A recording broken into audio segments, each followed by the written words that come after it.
Cuando encontré $500,000 escondidos debajo del asiento del auto de mi esposo, toda mi vida se derrumbó en segundos. Mi nombre es Barbara. Hoy tengo 75 años. Y voy a contarles la historia más dolorosa de mi vida. Una historia que me destruyó, que me hizo cuestionar todo en lo que creía, pero que también me enseñó el verdadero significado de la dignidad y el coraje. Esta historia ocurrió hace más de 40 años. Pero incluso hoy, cuando cierro los ojos, puedo oler ese sobre de papel marrón. Puedo sentir mis manos temblando, mi corazón acelerado y esa horrible sensación de que el suelo se abría bajo mis pies. Antes de continuar, quería pedirles algo a ustedes que me están escuchando ahora. Si están disfrutando esta historia, por favor dejen un like en este video. Suscríbanse al canal para escuchar más historias de vida como esta y díganme aquí en los comentarios desde dónde están viendo, qué ciudad, qué estado. Me encanta saber que hay gente de todo el país escuchándome. Díganme. Vamos. Háganle este favor a esta abuelita. Bueno, vamos. Necesito retroceder en el tiempo, volver al año 1978. Tenía 28 años en ese entonces. Era todavía una mujer joven llena de sueños, llena de energía. Acababa de cumplir 8 años de matrimonio con Walter. 8 años que hasta ese fatídico sábado pensé que eran los mejores de mi vida. Walter y yo nos conocimos en 1968 en un baile de verano aquí en nuestro pequeño pueblo rural de Ohio. Tenía 18 años, llevaba un vestido azul claro que mi madre me había hecho. Lo recuerdo incluso hoy. Era de satén con una cinta blanca en la cintura. Pensé que era la chica más bonita del baile esa noche. Y Walter, Dios mío, Walter era el joven más elegante que había visto en mi vida. Tenía 24 años, pelo negro peinado con pomada hacia un lado, pantalones grises de vestir y una camisa blanca impecable. Trabajaba como chofer en una compañía de transporte del pueblo, Bennett Trucking Company. Era una empresa grande que llevaba mercancías a Chicago, a Nueva York, por todo el país. Me invitó a bailar. Recuerdo que ponían a Elvis en la radio chiquita que alguien había traído. La canción era Jailhouse Rock. Bailamos y bailamos y bailamos. Era educado, limpio, me trataba con un respeto que nunca había visto en ningún otro joven. Al final de la noche me pidió acompañarme a casa. Mi padre lo permitió, pero solo porque la casa estaba cerca, a 2 cuadras del salón. Empezamos a salir. Walter me recogía todos los domingos para ir a la misa de las 10. Después íbamos a tomar helado al local de Joe en la calle Main. Él siempre pedía pistacho. Yo siempre pedía fresa. Era trabajador, responsable. Todo el pueblo hablaba bien de él. A mi padre le encantaba Walter.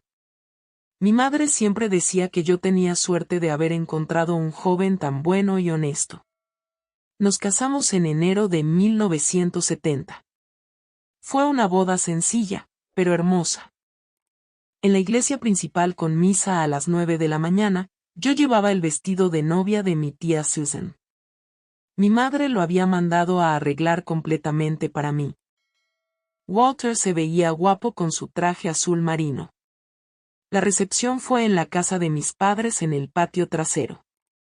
Hubo pastel, dulces que hicieron los vecinos y mi tío Arthur trajo su acordeón y entretuvo a todos. Fue uno de los días más felices de mi vida. Nos fuimos a vivir a una casita alquilada en la calle Maple cerca de la iglesia. Era una casa pequeña, 2 dormitorios, cocina y baño, pero era nuestra. Yo limpiaba esa casa todos los días hasta que brillaba. Walter trabajaba duro, salía de la casa a las 6 de la mañana y a veces solo regresaba a las 7 u 8 de la noche. Pero siempre llegaba sonriendo, siempre me traía algo, un pan dulce, una revista. Una vez me trajo un lápiz labial rojo que había comprado en Cleveland. Me sentía la mujer más amada del mundo. En 1971 nació nuestro primer hijo, Mako. ¡Ay, gente! ¡Qué alegría cuando nació ese niño! Walter lloró cuando lo tuvo en brazos por primera vez. Lloró de verdad, lágrimas corriendo por su cara. Dijo que le iba a dar a ese niño lo mejor de todo, que iba a trabajar duro para que nunca le faltara nada. Y cumplió su palabra. Walter era un padre maravilloso. Llegaba cansado del trabajo y se ponía a jugar con Mako.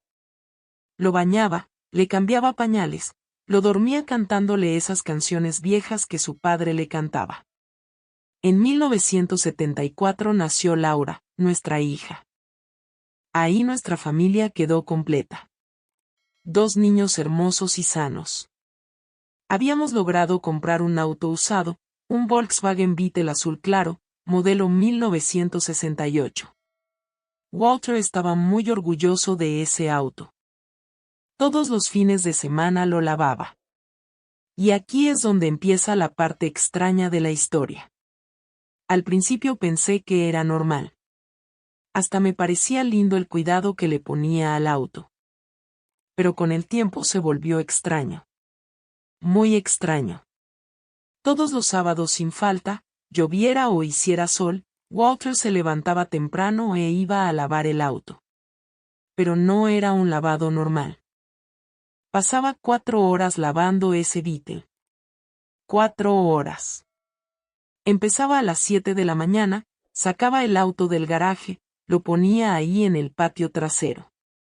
Luego agarraba el balde, la esponja, el jabón y empezaba. Lavaba toda la carrocería, cada rincón, pasaba la mano por cada detalle. Luego sacaba esos trapos que guardaba y secaba todo muy despacio. Después abría las puertas y limpiaba los asientos. Limpiaba el tablero, el volante, sacaba las alfombras, las sacudía, las volvía a poner. Luego abría el maletero, sacaba todo, lo limpiaba, lo organizaba. Pero lo que más me llamaba la atención era que siempre cerraba las puertas del garaje.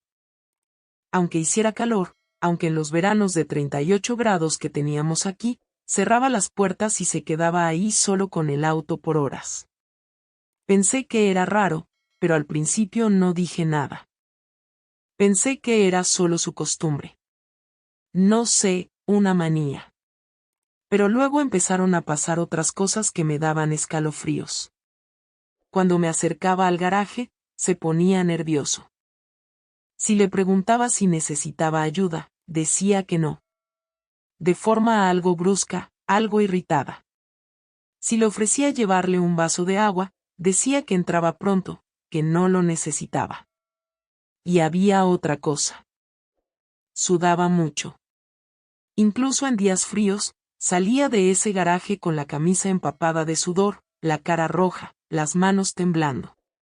Empecé a encontrar eso muy extraño alrededor de 1976, más o menos. Hacía como 2 años que tenía ese ritual todos los sábados, pero ese año parecía haber empeorado.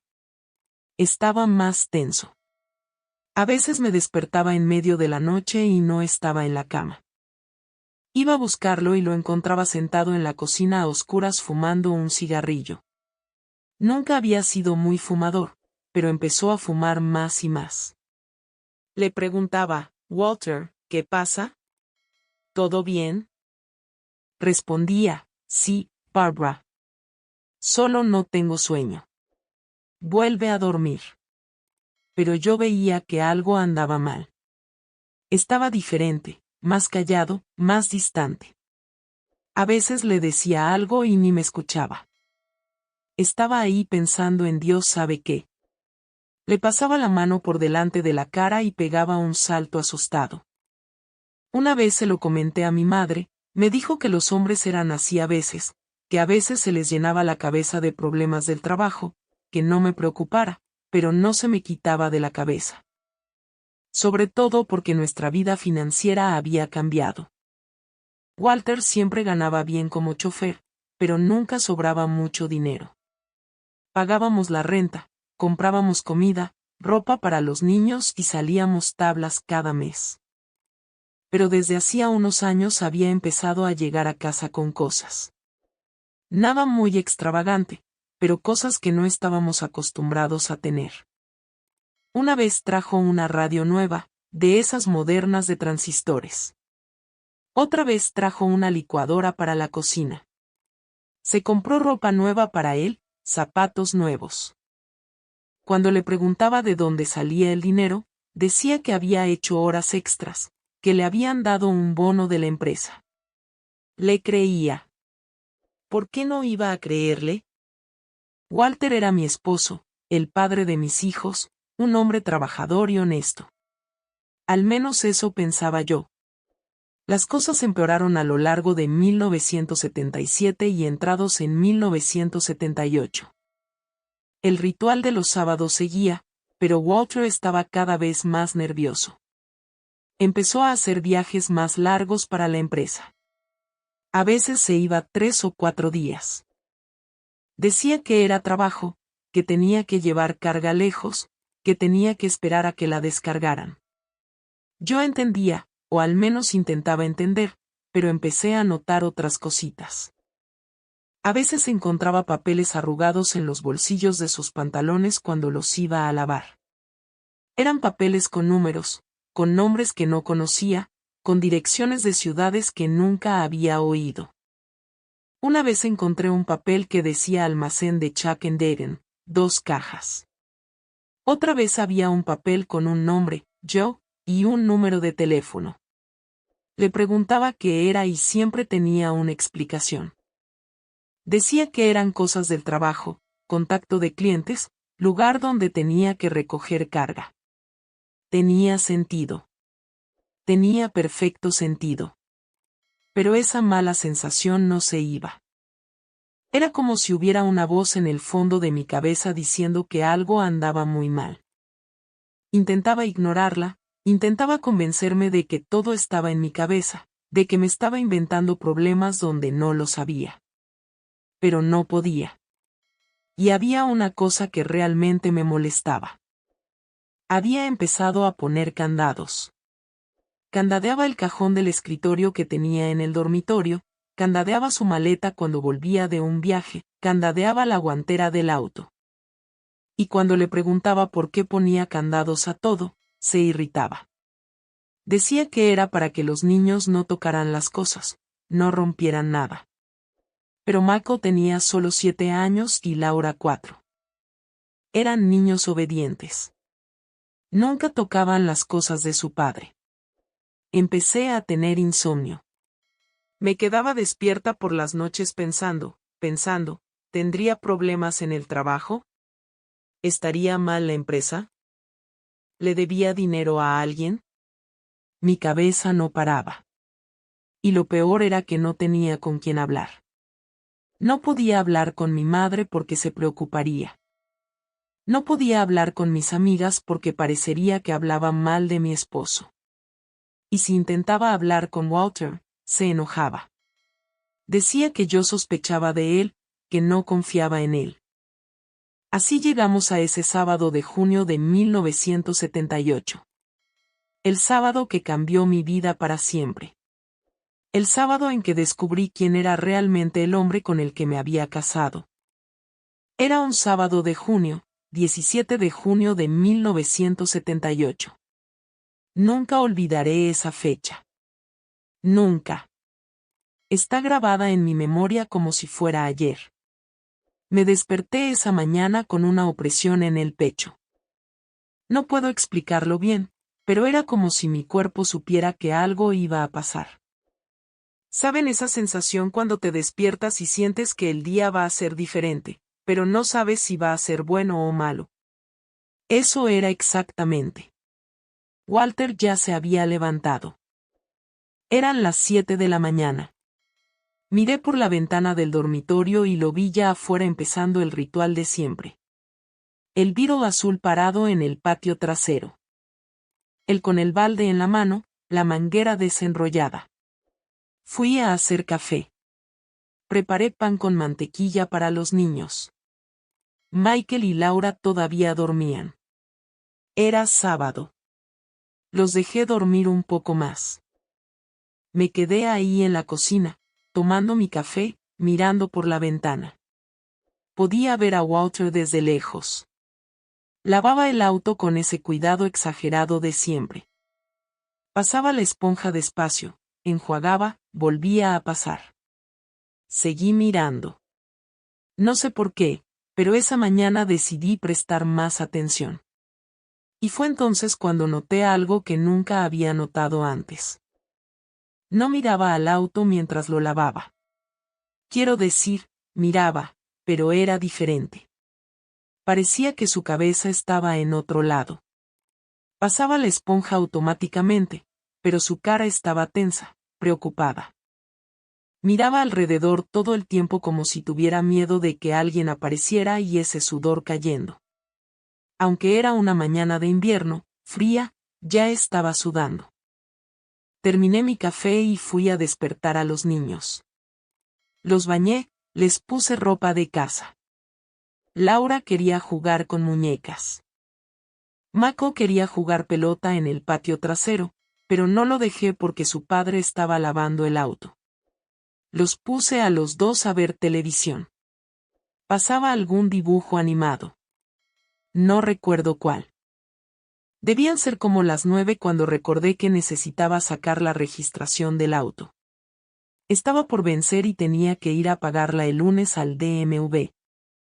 Siempre guardaba los documentos en una carpeta que estaba dentro del auto en la guantera, pero esa vez no la encontré ahí. Busqué y busqué. No estaba. Entonces pensé, ¿la habrá sacado Walter? ¿La guardó en otro lado? Esperé a que entrara a almorzar. Al mediodía entró, sudado, cansado como siempre. Se lavó las manos, se sentó a comer arroz, frijoles, bistec con cebolla y ensalada. Comió en silencio, apenas habló con los niños.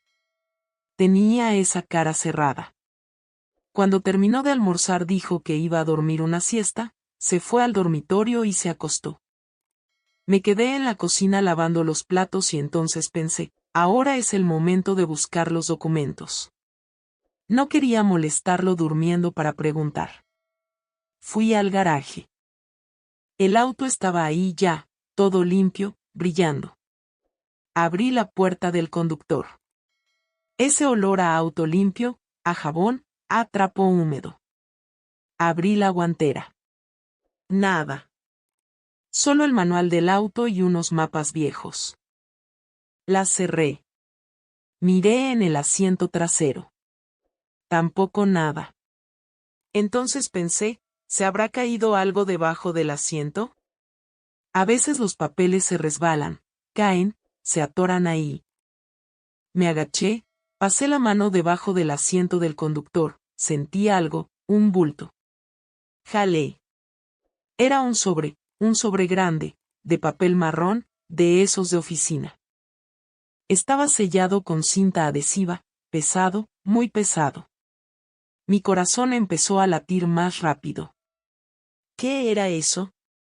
¿Por qué había un sobre escondido debajo del asiento del auto? Me quedé arrodillada ahí en el piso del garaje sosteniendo ese sobre, sin saber qué hacer. Una parte de mí decía, Barbara, abre ese sobre. Tienes derecho a saber qué es. Otra parte decía, no, eso no está bien. Es cosa de Walter. No puedes meterte con sus cosas. Pero la curiosidad era más fuerte. ¿O no era curiosidad? Era miedo. Era esa sensación de que por fin iba a descubrir qué pasaba, que estaba dejando a mi esposo así. ¿Qué era ese secreto que había estado escondiendo durante años? Arrancé la cinta. Mi mano temblaba. Abrí el sobre. Gente, cuando vi lo que había adentro, estuve segura de que me iba a desmayar. Mis piernas se debilitaron. Tuve que agarrarme de la puerta del auto para no caer al suelo. Dinero. Mucho dinero. Paquetes y paquetes de billetes. Billetes de 20, de 50, de 100. Estaba todo organizado, dividido en paquetitos atados con ligas. Nunca en mi vida había visto tanto dinero junto. Mis manos temblaban tanto que casi dejó caer el sobre. No podía pensar claro. No podía respirar bien. ¿Qué era eso? ¿De dónde había salido ese dinero? ¿Por qué Walter lo escondía debajo del asiento del auto? Empecé a sacar los paquetes del sobre. 1, 2, 3, 5, 10. Perdí la cuenta. Había mucho dinero. Mucho. No sabía cuánto era en total, pero sabía que era una fortuna.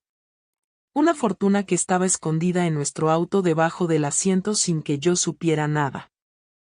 Me senté justo ahí en el piso frío del garaje con ese sobre en mi regazo y esos paquetes de dinero en mis manos. Y empecé a llorar. No eran lágrimas de alegría. Eran lágrimas de desesperación, de miedo, de confusión. ¿Qué estaba pasando? ¿Qué había hecho Walter? ¿De dónde había salido ese dinero? Mi cabeza daba vueltas. ¿Lo había robado? No, no Walter. Él no era un ladrón. Era un hombre honesto, trabajador. Pero entonces, ¿de dónde venía? ¿Alguien se lo había dado para que lo guardara? ¿Era de otra persona? ¿Pero por qué esconderlo en nuestro auto? ¿Por qué no decírmelo? Y entonces empezaron las peores preguntas. Preguntas que no quería hacerme pero que no podía evitar. ¿Estaba involucrado en algo malo? ¿Todos esos viajes que hacía no eran solo trabajo normal? ¿Esos papeles que encontraba en sus bolsillos? ¿Esos nombres, esas direcciones tenían que ver con esto? Me quedé ahí sentada. No sé cuánto tiempo. Podrían haber sido 5 minutos o 1 hora. No tenía noción.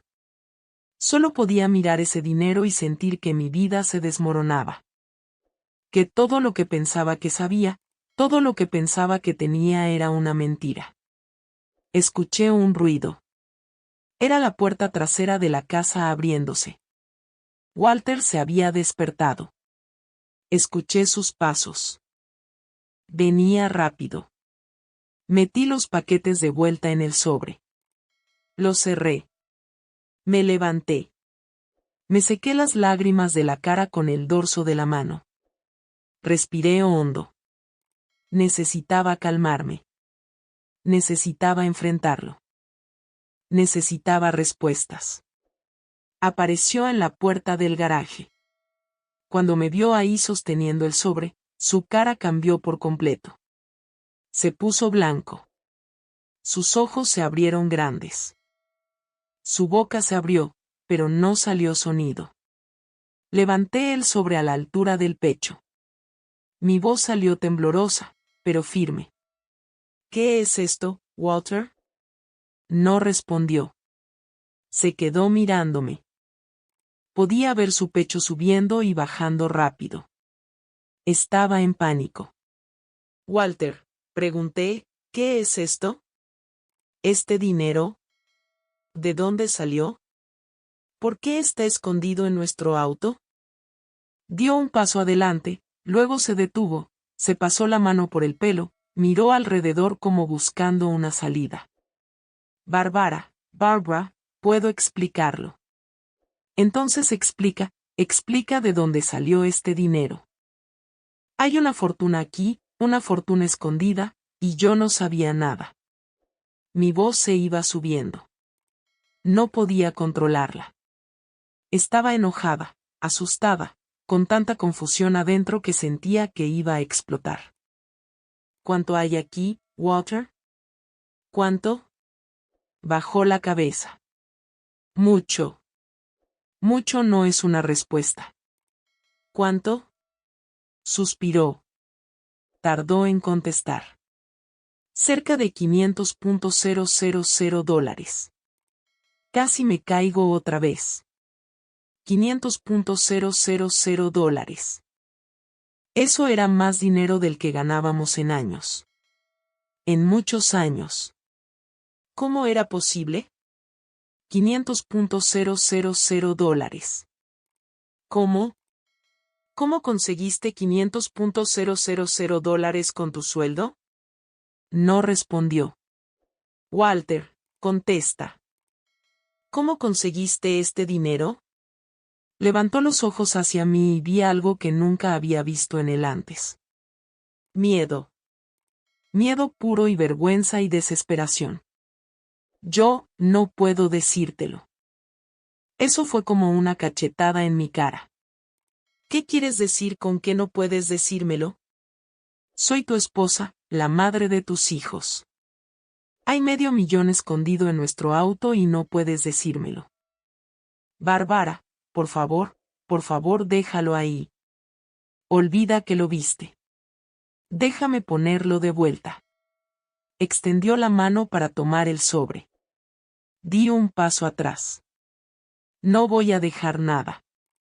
O me dices ahora de dónde salió este dinero, o yo, no sé qué voy a hacer, pero no voy a fingir que no vi nada. Nos quedamos mirándonos. El silencio era tan pesado que parecía que el aire estaba espeso. Se oía a los niños adentro de la casa viendo televisión, riéndose de algo. Y ahí estábamos nosotros, marido y mujer, con un abismo abriéndose entre nosotros. Walter cerró los ojos, respiró hondo. Cuando abrió los ojos de nuevo, tenía lágrimas corriendo por la cara. Bárbara, no vas a entender. Entonces hazme entender. Explícamelo. Sacudió la cabeza. No es tan simple, Walter. Por Dios, habla. ¿Lo robaste? ¿Es eso? ¿Robaste este dinero? No, no es robo. No soy un ladrón. ¿Entonces qué es? ¿Ganaste la lotería y olvidaste decírmelo? Bárbara, no hagas eso. No seas sarcástica. No estoy siendo sarcástica. Estoy desesperada. Encontré $500,000 escondido en nuestro auto, y mi esposo no me explica de dónde salió. ¿Cómo quieres que reaccione? Mi voz se estaba poniendo histérica. Sabía que los niños podían oír, pero no podía controlarme. Walter dio otro paso hacia mí. Esta vez no retrocedí. Bárbara, escucha. Solo escucha. Este dinero lo gané trabajando, pero no es el tipo de trabajo que estás pensando. ¿Qué tipo de trabajo te da $500,000, Walter? ¿Qué tipo de trabajo haces escondiéndomelo? Se mordió el labio, miró al suelo. Hago unos trabajos extras para unos tipos, transportando mercancía, cosas que pagan bien. Mi estómago se revolvió. ¿Qué tipo de mercancía? Mercancía normal, no drogas. Si es eso lo que estás pensando, no son drogas. Pero es ilegal, ¿verdad? Es contrabando. Son mercancías robadas. No respondió, y su silencio fue la respuesta. Sentí que mis piernas se debilitaban otra vez. Tuve que apoyarme en el auto. Mi esposo, el padre de mis hijos, el hombre que pensaba que conocía estaba involucrado en el crimen, en cosas ilegales. Durante años. ¿Cuánto tiempo, Walter? ¿Cuánto tiempo llevas haciendo esto? Se secó las lágrimas con el dorso de la mano. Como 4 años. 4 años. 4 años había vivido esta doble vida. Y yo no sabía nada. Yo que dormía a su lado todas las noches. Yo que le cocinaba, le lavaba la ropa, cuidaba a sus hijos, no sabía nada. ¿Y qué más no me dijiste? ¿Qué más hay que no sepa? Walter bajó la cabeza, y en ese momento, en ese maldito momento, vi en su cara que había más. Había mucho más. Walter, hay más, ¿verdad? No es solo el dinero. Hay algo más. Empezó a llorar. Llorar de verdad. sollozando, todo el cuerpo temblando. Barbara, Barbara, perdóname. Y fue en ese momento que supe. Supe que mi vida, mi matrimonio, todo lo que había construido se había acabado. Perdóname. Esas dos palabras salieron de la boca de Walter y cayeron en mi pecho como piedras pesadas y dolorosas. Sabía que cuando alguien pide perdón antes de decir la verdad, es porque la verdad va a doler mucho. Walter, deja de llorar y dime todo. Todo ahora. Se secó la cara con la manga de la camisa. Tomó varias respiraciones profundas, intentando calmarse. Me quedé ahí sosteniendo ese maldito sobre, esperando. Todo mi cuerpo estaba tenso. Sentía cada músculo contraído como si me estuviera preparando para recibir un golpe. Bárbara, yo no soy chofer. Quiero decir, sí lo soy, pero hago otras cosas. Cosas que dan mucho dinero. ¿Qué cosas? Tragó saliva. Yo organizo el transporte de mercancías robadas. Mercancías de camiones asaltados, de almacenes, esas cosas. Yo sé qué rutas son seguras, qué choferes de la empresa son confiables, dónde guardar la mercancía, a quién venderla. Yo soy el líder de todo. Sentí que el suelo desaparecía bajo mis pies. Líder. No era solo un trabajador haciendo trabajos extras malos. Era el jefe, el cerebro, el que dirigía la operación. ¿Tú diriges una banda? No es realmente una banda, Barbara. Son unos tipos que trabajan conmigo, que confían en mí. Walter, eso es una banda. Robas. Organizas robos. No robo. Nunca agarré un arma. Nunca robé a nadie. Solo organicé el transporte. El resto no importa. Eres un criminal. Eres un ladrón. La palabra salió de mi boca como veneno. Ladrón. Mi esposo era un ladrón. Cerró los ojos como si la palabra lo hubiera herido físicamente. Bárbara, hice esto por nuestra familia. Para darles una vida mejor a ti, a los niños. No me pongas esto encima. No pongas esto en los niños. Lo hiciste por ti, por ambición. Quería que tuviéramos una casa mejor, un auto mejor, que los niños estudiaran en escuela privada. ¿Y crees que yo quiero eso con dinero sucio, con dinero de robo?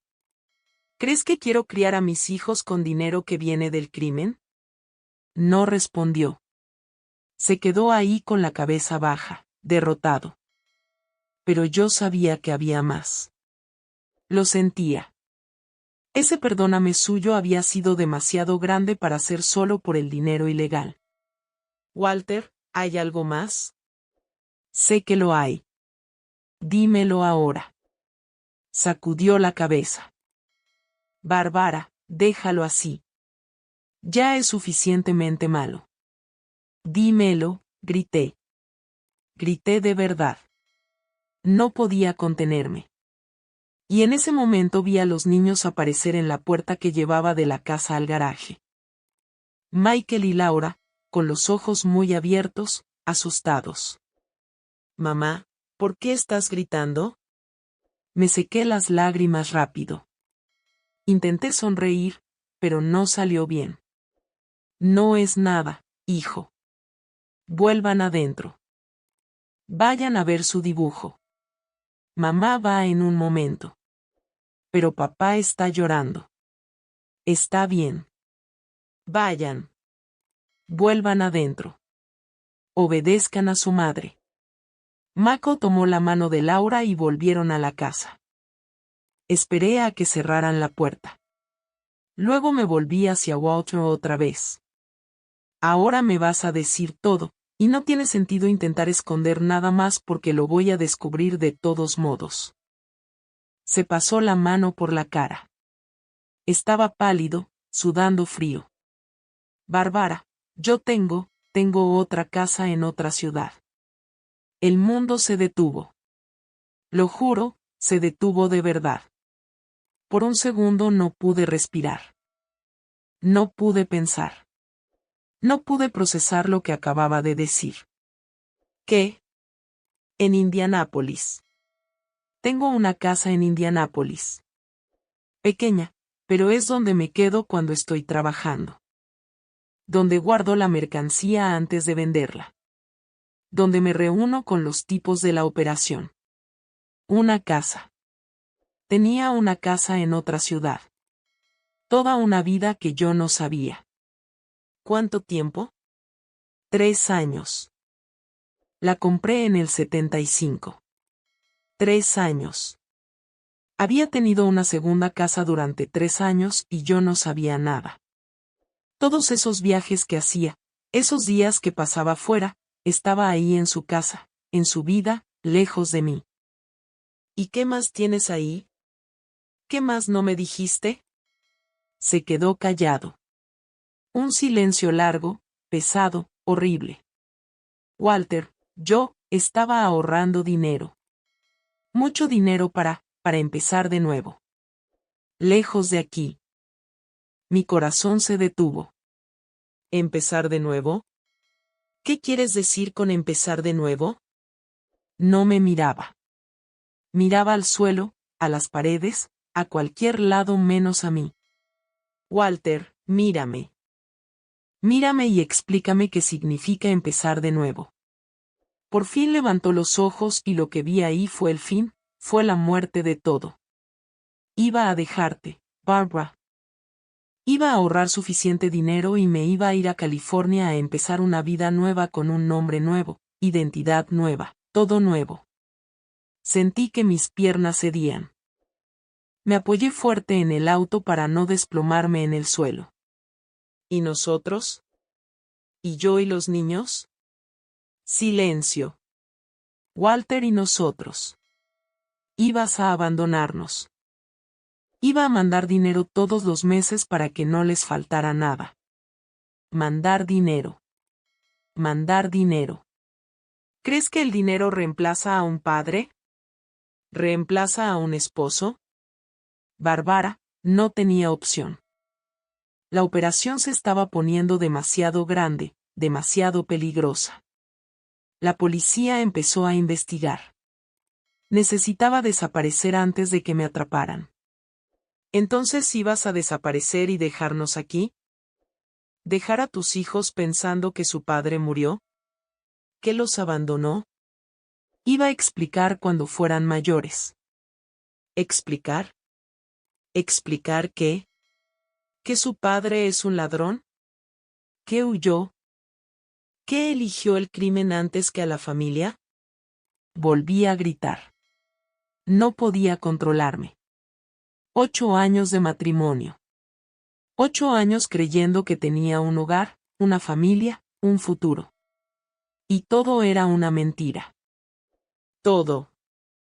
¿Cuándo, Walter? ¿Cuándo te ibas? Tardó en contestar. A fin de año, diciembre. Iba a ahorrar un poco más y me iba en diciembre. Diciembre. 6 meses. Iba a quedarse ahí en mi casa, durmiendo en mi cama, comiendo en mi mesa, jugando con nuestros hijos por otros 6 meses, sabiendo que iba a abandonar todo, sabiendo que iba a desaparecer. Eres un monstruo. Un monstruo. Volvió a llorar. Bárbara, lo siento. Lo siento de verdad. Nunca quise que fuera así. Nunca quise. Tú elegiste. Elegiste cada paso de esto. Elegiste meterte en el crimen. Elegiste mentirme. Elegiste tener una doble vida. Elegiste planear abandonarnos. Estaba tan enojada que me temblaban las manos. Quería tirarle ese sobre en la cara.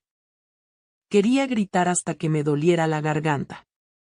Quería que sintiera aunque sea un poquito del dolor que yo sentía. Pero de repente se me ocurrió algo más. Algo peor. Mucho peor. Walter, ¿hay alguien? ¿Hay otra mujer?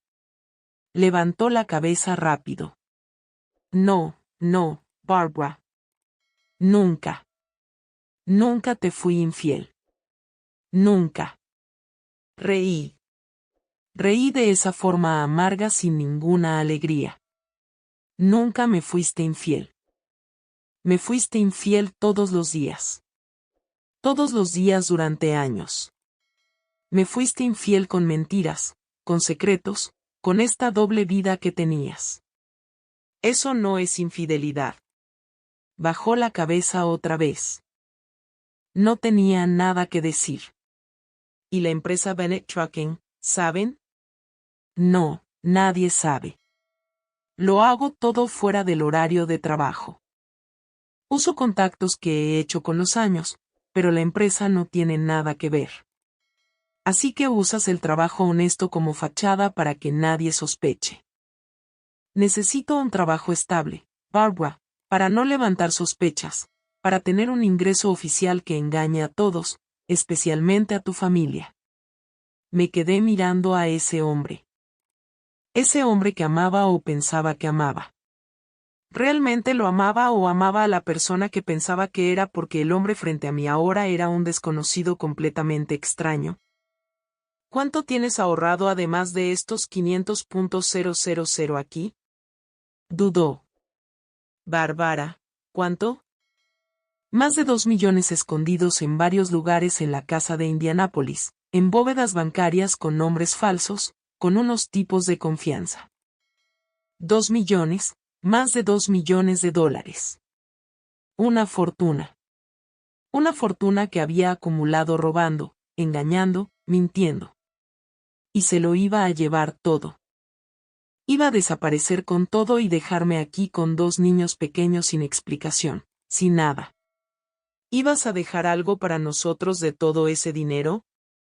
Sí. Iba a dejar 500 para que no tuvieran dificultades hasta que pudiera mandar más.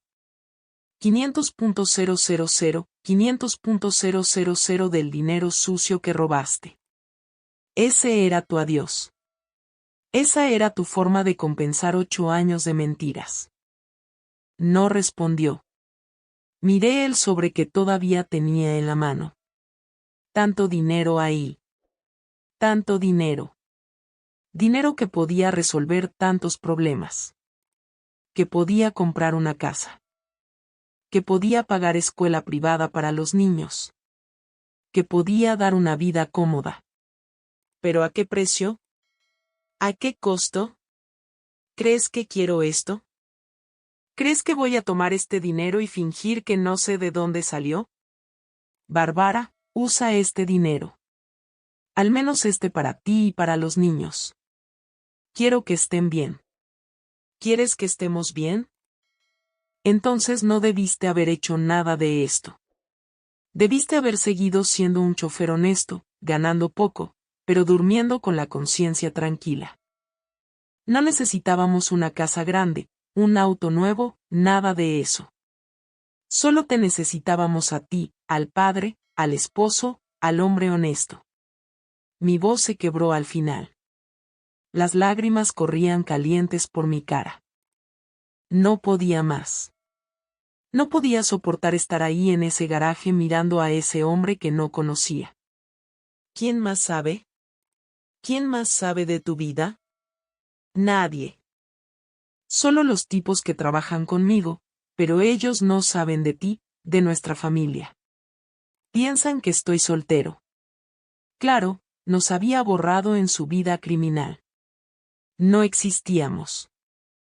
Éramos un secreto, una carga, algo que iba a dejar atrás. Walter, necesito que salgas de aquí ahora. Me miró asustado. Bárbara, no. No hagas esto. Sal de mi casa. Ve a tu casa de Indianápolis. Ve donde quieras, pero sal de aquí. Bárbara, déjame explicarte mejor. Déjame. No hay nada más que explicar. Me dijiste todo y no hay explicación que lo justifique. No hay excusa. Destruiste todo. Todo. ¿Y los niños? ¿Qué les vas a decir? Esa pregunta me rompió. ¿Qué les iba a decir a Michael y Laura? ¿Cómo iba a explicar que su padre era un criminal? ¿Qué iba a abandonarnos? ¿Cómo iba a destruir la imagen que tenían de su padre? No sé. Todavía no sé. Pero vas a salir de aquí ahora y déjame pensar. Déjame procesar todo esto. Bárbara, por favor. Sal. Dio un paso atrás, se secó la cara, me miró una última vez. Vi desesperación en esa mirada, pero también vi culpa. Mucha culpa. Se dio la vuelta y se fue. Entró a la casa, agarró las llaves del auto que estaban en la mesa de la cocina. Escuché la voz de Michael preguntando, «Papá, ¿a dónde vas?» No escuché la respuesta de Walter. Solo escuché la puerta principal abriéndose y cerrándose. Luego el sonido del motor del Beetle encendiéndose, luego el auto alejándose, yéndose. Me quedé ahí sola en el garaje con ese sobre en la mano, con ese maldito dinero, con mi vida destruida, con mi matrimonio terminado, con mi corazón roto en 1000 pedazos. Y entonces, solo entonces, me derrumbé. Me senté en el piso frío de ese garaje y lloré. Lloré como nunca había llorado en mi vida. Lloré hasta que no me quedaron más lágrimas. Lloré hasta que sentí que me dolía el pecho. Lloré por la mujer ingenua que era. Lloré por los 8 años que perdí creyendo en una mentira.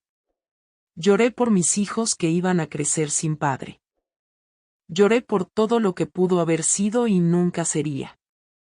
No sé cuánto tiempo me quedé sentada en ese piso frío. Podrían haber sido media hora. Podrían haber sido 2 horas. Perdí la noción. Solo sé que cuando por fin logré levantarme, mis piernas estaban entumecidas y el cielo ya empezaba a oscurecer. Entré a la casa. Los niños estaban en la sala. Mako me miró con esos ojos de quien sabe que pasó algo muy malo, pero no entiende qué. Laura estaba más tranquila, todavía muy pequeña para entender. Mamá. Papá se fue. Gracias. Tragué saliva. Intenté sonreír, pero no salió. No, hijo. Tuvo que resolver unas cosas. Vengan aquí. Vamos a cenar. Preparé comida. Ni sé qué preparé. Creo que fue arroz con huevos. Puse a los niños a comer. Comieron en silencio. Yo no podía comer nada. Cada vez que intentaba tragar sentía la comida atascada en la garganta. Después de la cena los bañé, les puse pijamas, los acosté. Michael preguntó cuando volví a papá. Le dije que no sabía. Insistió. Le dije que papá estaba trabajando lejos, que tardaría en volver. Por fin se durmió. Me quedé despierta toda la noche sentada en la cocina a oscuras mirando ese maldito sobre en la mesa. $500,000, una fortuna, dinero sucio, dinero del crimen. Mi cabeza no paraba. Pensé en todo.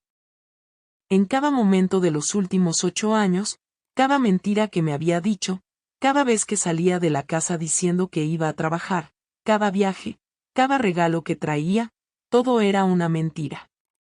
Todo. Y lo peor de todo era que iba a abandonarme, iba a ahorrar suficiente dinero y iba a desaparecer. Iba a dejarme a mí y a los niños aquí sin explicación, sin nada, solo con ese dinero de despedida sucio. Cuanto más lo pensaba, más crecía la rabia adentro de mí. No era solo rabia hacia él. Era rabia hacia mí misma. ¿Cómo no me di cuenta? ¿Cómo fui tan ciega, tan ingenua? Las señales estaban todas ahí. El nerviosismo, los viajes, el dinero extra, las puertas con candado. Todo estaba frente a mi cara y no quería ver. Cuando el sol empezó a salir, ya había tomado mi decisión. La decisión más dura de mi vida. La decisión que iba a cambiar todo para siempre. Iba a denunciarlo. Iba a entregar a mi propio esposo a la policía. Solo pensarlo me revolvía el estómago. Pero sabía que era lo único correcto que podía hacer. No podía dejar que siguiera robando. No podía ser cómplice. No podía aceptar ese dinero y fingir que no sabía de dónde venía. Tenía 2 niños pequeños. ¿Qué ejemplo les iba a dar si aceptaba eso? Esperé a que los niños se despertaran, les di desayuno. Luego llamé a mi madre. Le pedí que viniera a buscar a Mako y Laura porque necesitaba resolver unas cosas. Vino, preguntó si todo estaba bien. Le dije que sí, que era solo papeleo por resolver. Se llevó a los niños. Cuando me quedé sola, tomé ese sobre, lo metí dentro de una bolsa, me cambié de ropa, me puse una falda azul marino y una blusa blanca. Me recogí el pelo, me puse lápiz labial. Quería verme presentable. Quería ser fuerte. Caminé hasta la estación de policía. Estaba lejos, más de 20 cuadras, pero necesitaba caminar. Necesitaba el tiempo para juntar valor porque con cada paso una voz en mi cabeza gritaba, vuelve. No hagas esto. Es el padre de tus hijos. Es tu esposo. Pero otra voz más fuerte decía, es un criminal. Mintió. Iba a abandonarte. Haz lo correcto.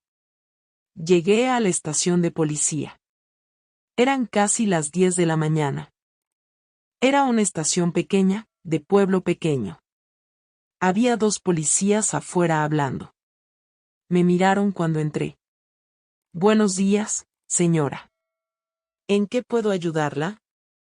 Mi voz salió temblorosa. Yo. Necesito hablar con el sheriff. Es urgente. Me llevaron a una habitación pequeña con un escritorio, 2 sillas, un ventilador que hacía ruido. El sheriff era un hombre de unos 50 años, barriga grande, bigote grueso. Me pidió que me sentara. ¿Cuál es el problema, señora?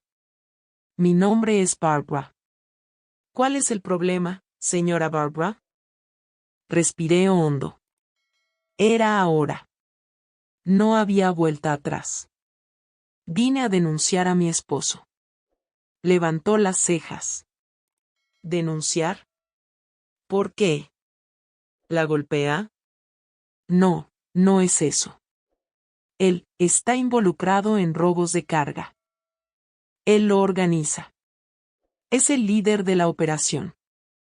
El sheriff se inclinó hacia adelante. De repente prestaba mucha atención. ¿Estás segura de lo que dice? Esta es una acusación grave. Estoy segura, y tengo pruebas. Puse la bolsa en la mesa, saqué el sobre, lo abrí, mostré el dinero. Esto aquí son $500,000 que encontré escondidos en su auto. Me confesó ayer. Dijo que lleva 4 años haciendo esto, que tiene una casa en Indianápolis donde guarda la mercancía robada, que tiene más de 2 millones escondidos, que se iba a fugar a fin de año y abandonarme. El sheriff tomó el sobre, lo abrió, miró el dinero, me miró a mí. ¿Sabe lo que está haciendo? Si investigamos si es verdad, su esposo irá a la cárcel. Estará años ahí. Lo sé. ¿Y usted y sus hijos? Quedarán sin sustento. ¿Ha pensado en eso? Lo pensé toda la noche, pero no puedo ser cómplice del crimen. No puedo aceptar dinero robado. No puedo dejar que siga haciendo esto. El sheriff me miró mucho tiempo, luego asintió. Es una mujer valiente, señora Barbara. Muy valiente. No me sentía valiente. Me sentía destruida, pero no dije nada. El sheriff llamó a otros policías. Empezaron a hacerme preguntas, muchas preguntas. Nombre completo de Walter, dónde trabajaba, dirección de la casa en Indianápolis, nombres de gente que conocía, rutas que tomaba, horarios, todo. Conté todo lo que sabía, todo lo que Walter me había dicho. Lo anotaron todo, preguntaron más. Respondí. Estuvimos ahí horas. Al final el sheriff dijo que iban a investigar, que iban a montar una operación para atrapar a Walter y a los otros involucrados, que tomaría unos días, quizás semanas. Y me pidió que no le dijera a nadie, que actuara normal, que no alertara a Walter. Salí de la estación de policía con las piernas débiles. Fui a buscar a los niños a casa de mi madre. Ella notó que estaba diferente pero no preguntó nada. Llevé a Michael y Laura a casa. Walter no volvió ese día ni el siguiente ni el otro. Pasó una semana y no apareció, no llamó, no mandó noticias, desapareció. Los niños preguntaban por él todos los días. Les decía que estaba trabajando lejos, que tardaría en volver. Michael no creía mucho pero no insistía. Viví en un estado de angustia constante, esperando que la policía actuara, esperando que sonara el teléfono, esperando alguna noticia. No dormía bien, no comía bien. Perdí 5 kilos en 2 semanas. Y por fin, un jueves por la mañana, tocaron a mi puerta. Eran 2 policías. Señora Barbara, arrestamos a su esposo anoche. Está en la cárcel del condado. Arrestamos a otras 6 personas con él. Incautamos 3 camiones de mercancía robada. Va a tener que dar testimonio oficial. Sentí que mis piernas se debilitaban. Lo habían arrestado. Estaba en la cárcel. Era real. Había pasado de verdad. Los niños no pueden saber todavía. Va a tener que decírselos, señora Barbara, esto va a salir en el periódico. Va a ser noticia. Pueblo chico. Todos van a saber. Tenía razón. Al día siguiente estaba en la portada del periódico local. Desmantelan red de robo de carga. Chofer de Bennett Trucking era el líder. Había una foto de Walter siendo llevado esposado. Estaba toda la historia. Cuánto dinero se había incautado, cuánta mercancía, los nombres de los otros involucrados y lo peor, mi nombre estaba ahí. La denuncia fue hecha por la esposa del acusado quien encontró dinero escondido en el vehículo familiar. Cuando leí eso, sentí que mi mundo se derrumbaba otra vez. Mi nombre estaba ahí. Todos iban a saber. Todos iban a saber que fui yo quien lo denunció, quien entregó a mi propio esposo. Y eso fue exactamente lo que pasó. Al día siguiente, cuando salí a comprar pan, los vecinos me miraban diferente, susurraban cuando pasaba. Una me escupió al suelo cuando me vio. En la tienda del señor Johnson, donde siempre compraba a crédito a fin de mes, me dijo que ya no podía darme crédito, que no confiaba más, que no quería asociarse con la familia de un criminal. Llevé a los niños a la escuela. El director me llamó aparte. Dijo que estaba recibiendo quejas de padres que no querían a sus hijos cerca de los míos, que pensaban que era mala influencia. Michael llegó a casa ese día con un ojo morado. Se había peleado en la escuela. Los niños habían llamado ladrón a su padre. Él había ido tras ellos. Lo golpearon 3. Me senté con él y Laura esa noche.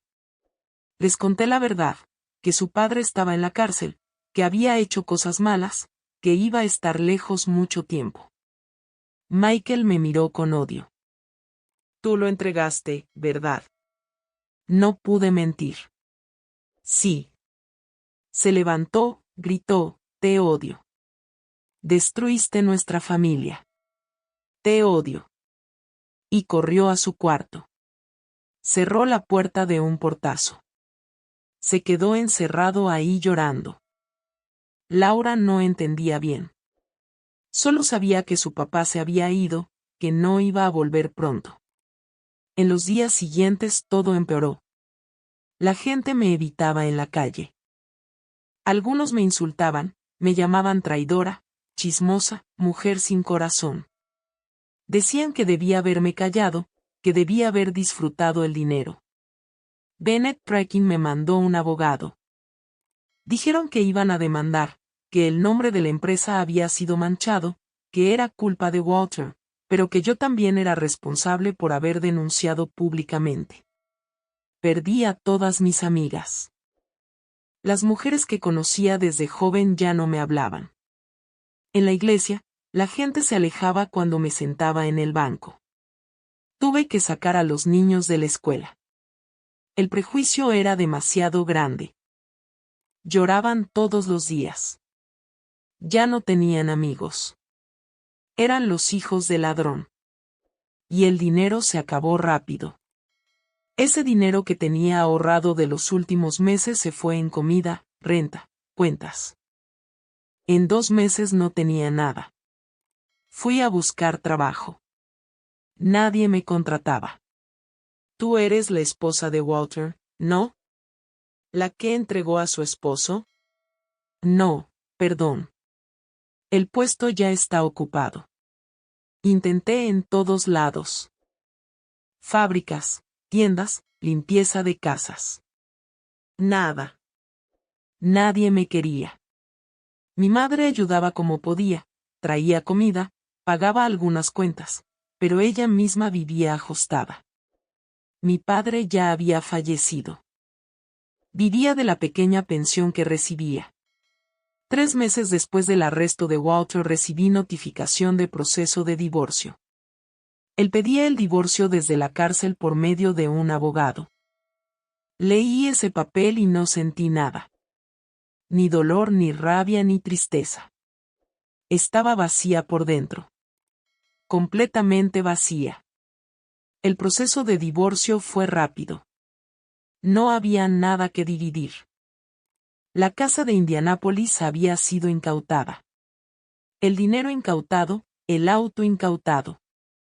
No quedó nada. Absolutamente nada. Lo sentenciaron a 15 años de prisión. 15 años. Yo y los niños quedamos solos, sin casa propia, sin dinero, sin sustento. En el pueblo donde nací, donde crecí, era una paria y excluida. La mujer que había traicionado a su esposo, la chismosa. Había noches que lloraba hasta que no podía más. Noches que pensaba en rendirme, en tomar a los niños y irme lejos, empezar de nuevo en algún lugar donde nadie nos conociera. Había noches que me preguntaba si había hecho lo correcto, si no habría sido mejor callarme, tomar ese dinero e intentar vivir con la culpa, al menos los niños no sufrirían tanto.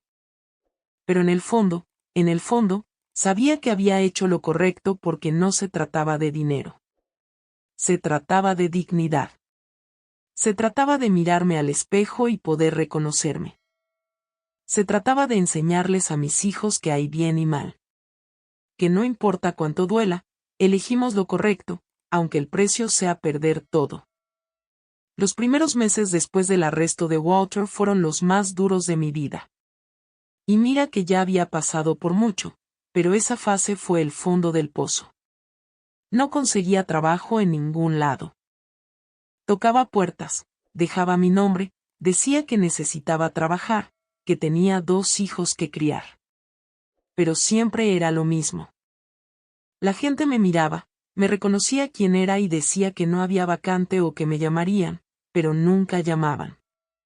Hubo una vez que fui a una fábrica de zapatos en las afueras del pueblo. Necesitaban costurera. Yo sabía coser. Mi madre me había enseñado desde chiquita. Llegué, hablé con el gerente. Parecía interesado. Luego preguntó mi nombre completo. Cuando dije Barbara Mitchell, frunció el ceño. ¿Mitchell es pariente de Walter Mitchell? ¿El que arrestaron? Mi corazón se apretó. Soy su exesposa. Su cara cambió de inmediato. Ah, ya veo. Mire, señora Barbara, parece buena gente, pero no podemos contratarla. A los otros empleados no les gustaría. ¿Entiende, verdad? ¿Entender? ¿Entender qué? ¿Que yo era culpable del crimen de mi ex esposo? ¿Que merecía ser castigada por haber hecho lo correcto?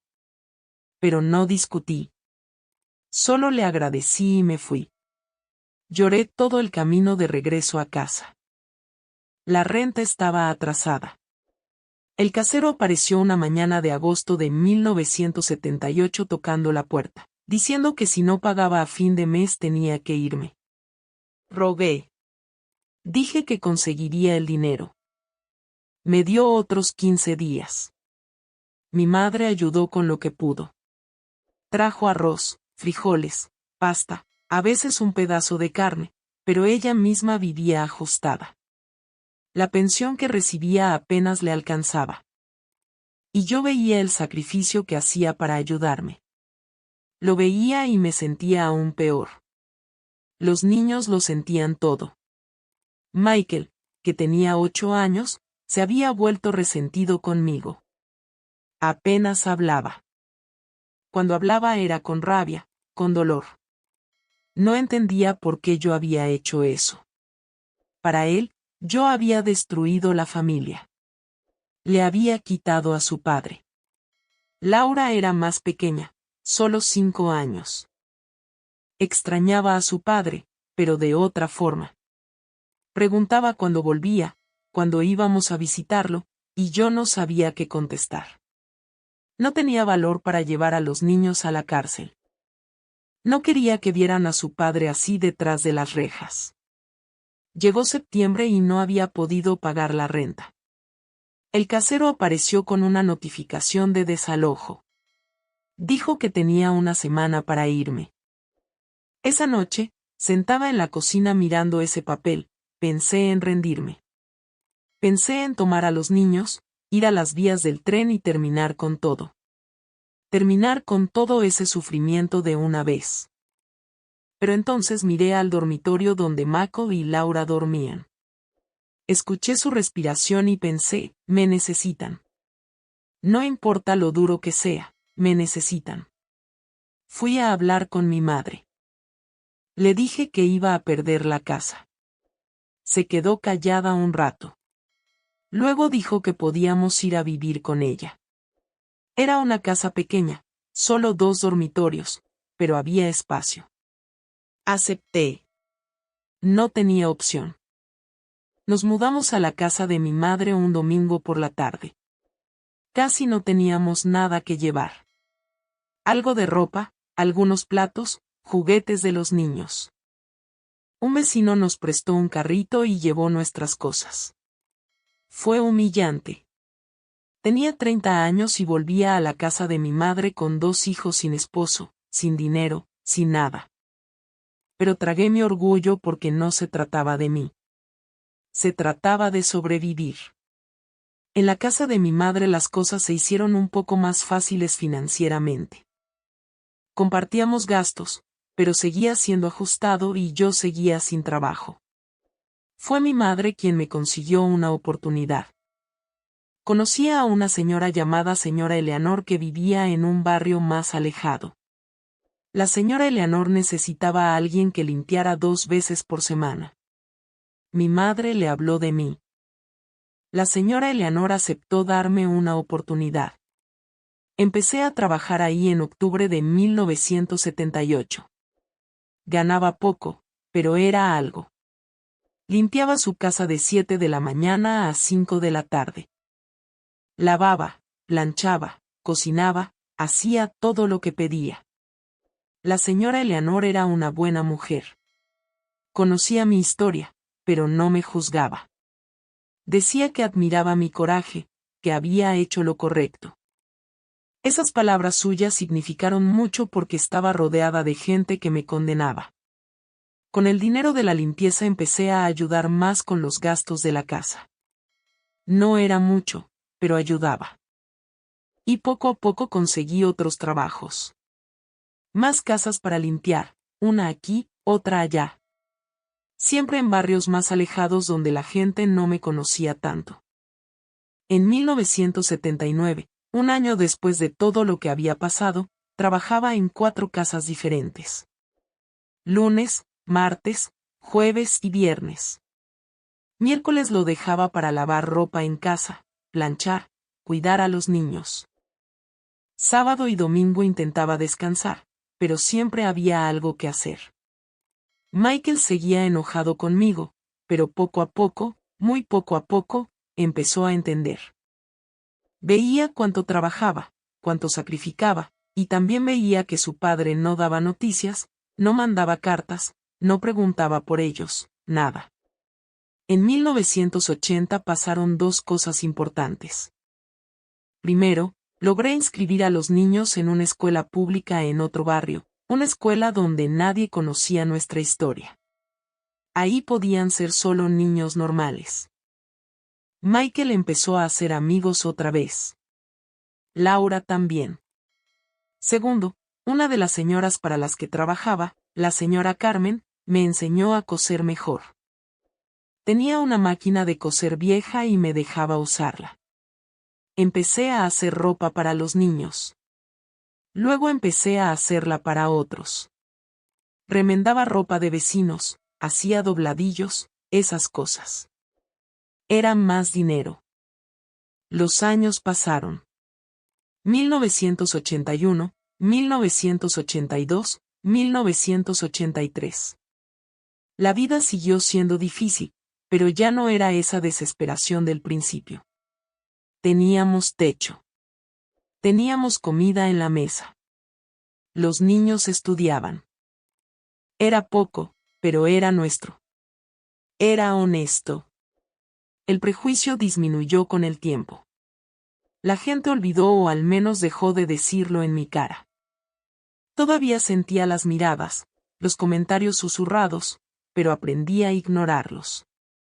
Aprendí a caminar con la cabeza en alto. En 1985 logré ahorrar suficiente dinero para comprar mi propia máquina de coser. Una máquina usada, vieja, pero funcionaba. Empecé a tomar más trabajo de costura. Hacía vestidos de fiesta, ropa para niños, uniformes escolares. Michael tenía 15 años. Se había convertido en un chico serio, responsable. Ayudaba en casa, cuidaba a su hermana, estudiaba. Había dejado de culparme. Un día, creo que en 1986, vino a hablar conmigo. Mamá, sé que fui malo contigo. Cuando era pequeño no entendía, pero ahora entiendo. Hiciste lo correcto y estoy orgulloso de ti. Lloré cuando me dijo eso. Lloré de alivio porque esas palabras suyas sanaron una herida que había llevado durante años. Laura también había crecido. Era una niña dulce, estudiosa, sacaba buenas notas en la escuela, soñaba con ser maestra y yo hacía todo para que ella triunfara, para que los dos triunfaran. En 1990 Michael terminó la secundaria. Pasó un examen de servicio civil para trabajar en correos. Empezó a ganar su propio dinero. Ayudaba en casa pero también ahorraba para él. Tenía planes. Quería ir a la universidad a estudiar administración de empresas. Laura estaba en secundaria, también buena estudiante, también tenía planes. Los miraba y veía que había valido la pena. Todo el sufrimiento, toda la lucha, toda la humillación, había valido la pena porque eran buenas personas, personas honestas, personas que sabían la diferencia entre lo correcto y lo incorrecto. En 1993, 15 años después de ser arrestado, Walter salió de la cárcel. Lo supe porque Michael recibió una carta de él. Quería ver a sus hijos, quería disculparse, quería intentar reconstruir algo. Michael y Laura fueron a visitarlo. Yo no fui. No tenía nada más que decirle a él. Ese hombre era un extraño para mí. Volvieron de esa visita callados. Michael me dijo que su padre se veía viejo, desgastado, que había llorado, que había pedido perdón, que había dicho que se arrepentía de todo, que quería empezar de nuevo. Pero era demasiado tarde. Sus hijos ya habían crecido sin él, ya habían aprendido a vivir sin padre, ya habían construido sus vidas. Él había perdido todo eso, había perdido la oportunidad de ver crecer a sus hijos, de estar presente, de ser padre. Y eso no era mi culpa. Era su elección. Él eligió el crimen. Él eligió la mentira. Él eligió abandonarnos. Y ahora cosechaba lo que había sembrado. Walter intentó acercarse de nuevo a sus hijos, pero no lo logró mucho. Lo respetaban, pero no tenían esa conexión que un padre y un hijo deberían tener porque él no había estado ahí. No había sido padre. Murió en 2005. Infarto. Michael y Laura fueron al funeral. Yo no fui. Hoy en 2025 tengo 75 años. Michael tiene 55. Es gerente de correos, está casado, tiene 3 hijos. Laura tiene 52. Es maestra de primaria como siempre soñó. También casada, tiene 2 hijos. Me visitan todas las semanas, traen a los nietos, almorzamos juntos, hablamos, reímos. Siempre me agradecen. Dicen que soy un ejemplo, que admiran mi fuerza, mi coraje, y saben que me hace más feliz. Mis nietos están creciendo en una familia honesta, en una familia donde se enseñan valores, donde aprenden que el dinero no vale más que la dignidad. Que no importa lo duro que sea, elegimos lo correcto. Miro hacia atrás y veo los años de lucha, los años de sufrimiento, las noches que lloré, los días que no tenía que comer, el prejuicio, la soledad, el dolor. Pero también veo victoria porque gané. No gané enriqueciéndome. No gané teniendo una vida fácil. Pero gané criando a 2 buenos hijos. Gané manteniendo mi dignidad. Gané pudiendo mirarme al espejo y reconocerme. Ese sobre con $500,000 pudo haber resuelto mis problemas en ese momento. Pudo haber comprado una casa. Pudo haber dado una vida cómoda a los niños. ¿Pero a qué precio? ¿A qué costo para mi alma? Preferí la pobreza honesta. Preferí trabajar de sol a sol. Preferí pasar penurias porque sabía que un día en el futuro, iba a poder mirar atrás y sentirme orgullosa. Orgullosa de haber hecho lo correcto, de haber elegido el camino difícil, pero el camino correcto. Y hoy siento ese orgullo. Hoy sé que valió la pena. Cada lágrima, cada sacrificio, cada momento de dolor. Valieron la pena porque el dinero se acaba. La casa, el auto, las cosas materiales, todo eso pasa. Pero la dignidad se queda. Una conciencia limpia. Nadie te quita eso. Duermo bien todas las noches. No tengo pesadillas. No tengo culpa. No tengo miedo de mirar a la gente porque sé quién soy. Sé las elecciones que hice. Y tengo paz. Walter vivió atormentado. Lo vi en su funeral. Lo vi en las caras de la gente que habló. Nunca tuvo paz después de salir de la cárcel. Nunca logró reconstruir su vida.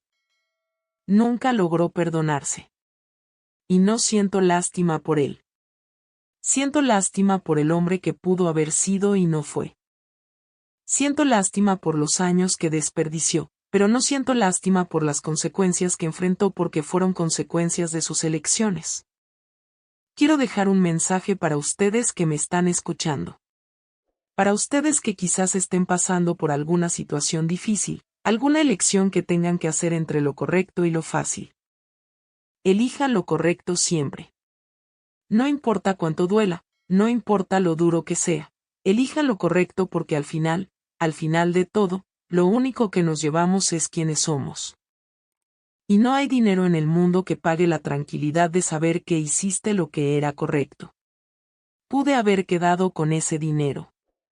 Pude haber fingido que no sabía nada. Pude haber vivido en una casa hermosa con un auto nuevo con todo lo que el dinero compra. Pero no sería yo. Sería una mentira, una cómplice. ¿Y mis hijos? ¿Qué ejemplo les daría? ¿Qué está bien robar mientras no te atrapen? ¿Que el dinero importa más que la honestidad? No, elegí diferente. Y sí, fue duro. Muy duro. Pero hoy cosecho los frutos de esa elección. Hoy tengo hijos que me respetan, nietos que me admiran, una vida sencilla pero honesta, una conciencia limpia. Y eso, mi gente, eso no tiene precio. Así que no se rindan. Cuando la vida se pone dura, cuando parece que no hay salida, no se rindan. Sigan luchando. Sigan eligiendo lo correcto porque la victoria llega. Puede tardar. Puede ser difícil, pero llega. Y cuando llega, es más dulce que cualquier victoria fácil porque sabrán que la merecieron. Que lucharon. Que no se rindieron. Yo no me rendí. Y hoy estoy aquí a los 75 años contándoles esta historia. Una historia de dolor, pero también de superación. Una historia de pérdida, pero también de victoria.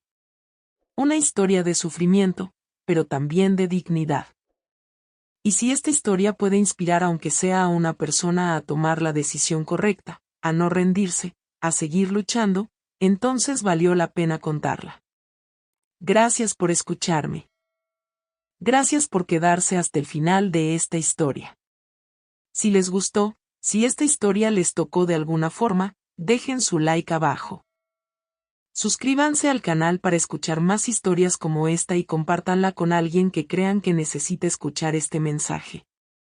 Y díganme en los comentarios, ¿cuál fue la elección más dura que tuvieron que tomar alguna vez? Díganmelo. Me encanta leer sus comentarios sabiendo que no estoy sola en este camino. Un beso a cada uno y cada una de ustedes. Y recuerden, siempre elija lo correcto. Siempre. Hasta la próxima historia.